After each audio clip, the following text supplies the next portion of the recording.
Someday one of these movies is going to be made by somebody who actually understands kink and BDSM dynamics, and I look forward to that day.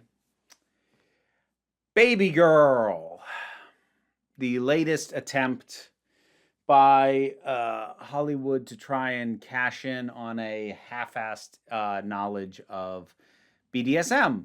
The most famous of those, obviously, being 50 Shades of Grey, which Hollywood didn't originate that, but it was a book series. Well, it was a fan fiction series, then it was a book series. But Hollywood jumped on it, and I think they're trying to strike that iron again, even though it's probably not hot anymore. And we end up with this, and it's not awful. It's not good either. The performances are decent. Like they're putting the work in. I don't think anybody was here just for the paycheck. But premise on this one, if you hadn't heard, is that we have Nicole Kidman, who is married to Antonio Banderas in this movie, and for some reason, she has an unsatisfying sex life. Like that's the most unbelievable thing about this movie. Unsatisfying sex life with Antonio Banderas. Okay, sure. But she ends up, and she's like a very high-powered woman. She's the CEO, and like very high up at this company. And she starts mentoring an intern who I think is in his 20s, and he just starts doming her. And it kind of goes from there with the tension. He's a little bit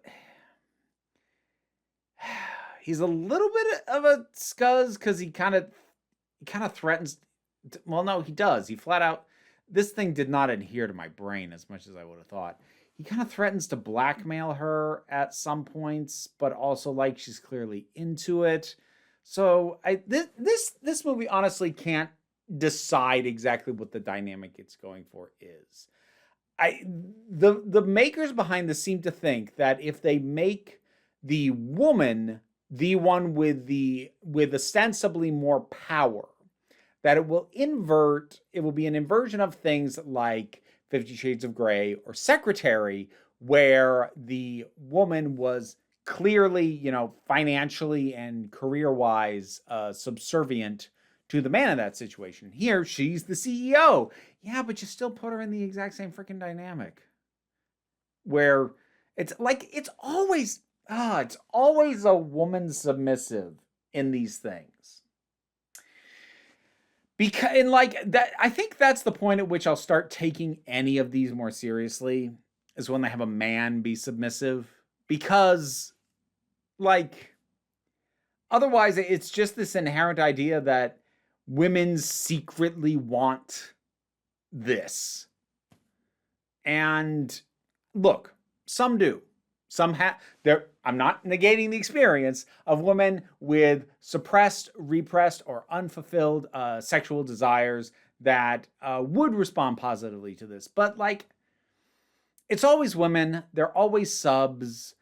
And the guy is always messed up in some way. It's just a question of how many details we get. Like Christian Grey is a walking set of red flags. The boss and secretary, who I think's last name is also Grey, now that I'm thinking about it. Am I remembering that right? Oh, geez. Anyways, the boss and secretary clearly has a lot of internal issues and difficulty speaking with other people. Of the three that I'm kind of citing, this 50 Shades and Secretary, I do actually like Secretary. I do want to be clear about that. But it still falls into some of these, or I guess in some ways sort of set up some of the tropes that these other things can't get out of. But dude's clearly got a bunch of personal issues. And here, this guy, she tries to kiss him. He's like, ugh. He's kind of grossed out by it. And again, that is a thing. There are definitely people who are able to engage sexually with BDSM because the structure of it makes them feel safe in a way that a more vanilla sexual encounter won't. I'm not saying that's not real. It is real. But like, why is it always these damaged men and these submissive women over and over and freaking over again? And like her being the CEO does not invert the dynamic in any meaningful way. And it there's also this thing that sometimes happens where it's like the ability to dominate is almost like a superpower. Like she first starts getting eyes for this guy because, oh, he calmed down a dog that got off his leash because, you know, he's innately dominant. And so the dog was good for him. Yeah. Sure. Look, being dominant, being submissive, it's a role. It is a role that people play. And for some people, it is a channeling of an innate aspect of their personality that is very evident otherwise. But for other people, it is honestly a channeling of something that they don't feel safe expressing, don't feel comfortable expressing, or you wouldn't guess by looking at them. And just seeing these freaking tall, handsome, innately dominant men and over and over again, like just this is so tired, this stuff. And I want to find something good. Like again, Secretary has its flaws, but we've had nothing better than that since that came out.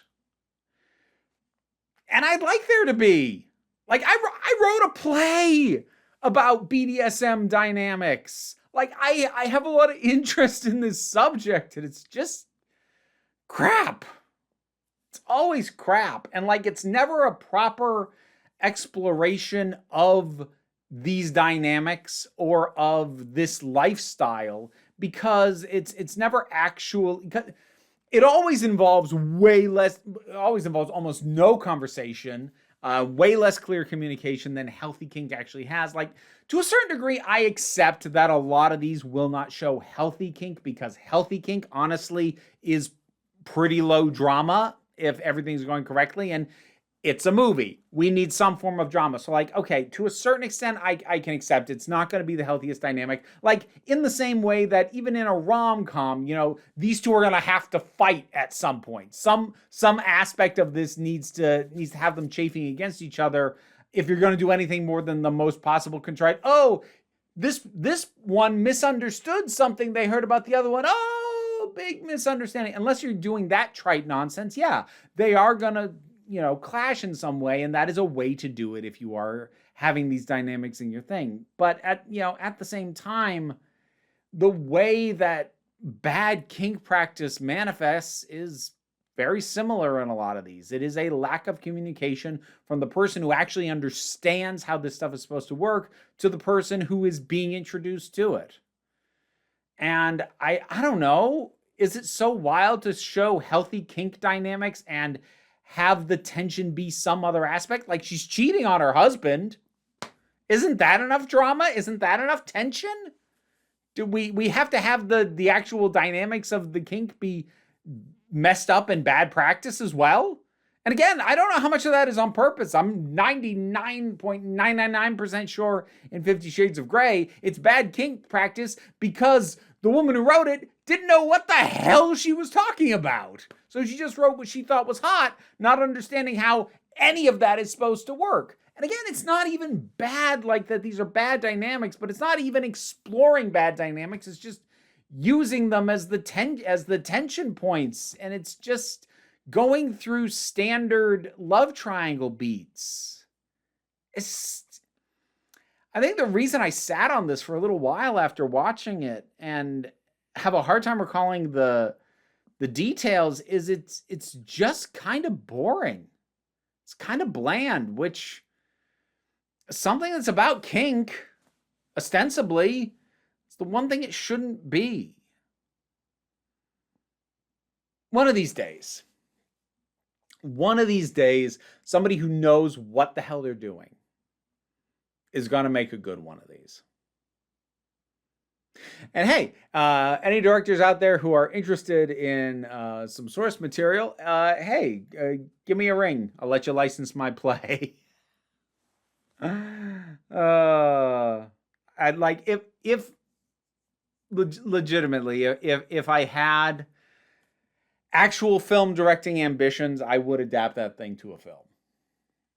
It's a 2-person play. You could totally do it at a low budget, but like I also know that I'm not a cinematographer. I'm not these other things. Like I'm not. I'm never gonna try and do that. But I don't know. This is stuff that I want to like because it's subjects I'm interested in and have experience in. But it's always just bleh. Babygirl. Did you see this? What did you think about it? Whatever your thoughts are, drop something down in the comments. Let's talk about it. Patreon pays the bills, enables me to do this as my living. Even if you can't help me out that way, like, share, subscribe. Those all help. Don't worry too much about it, though. We take a relaxed attitude around here, so you can just come on back next time you need a break. And now to thank my highest supporting patrons. Robin Moore, Quite Bearish, Zubin Lutfula, Mara G, Angry Casperl, Dave Hall, Andre, Movie Turtle, Oliver B, Welsh Wrestling Geeks, Melissa Pedersen, Mary Mello, Becky Sparks, Loki Eris, Pal Barabajoggle, and Sir Didymus is my favorite. And also Toka Blue Hoovian, Auntie Kate 808, and Tracy Scrabbit. If you'd like to hear me try and pronounce your name correctly while these guys chitter in my ears, check out the reward tiers on the Patreon. Yes, I hear you.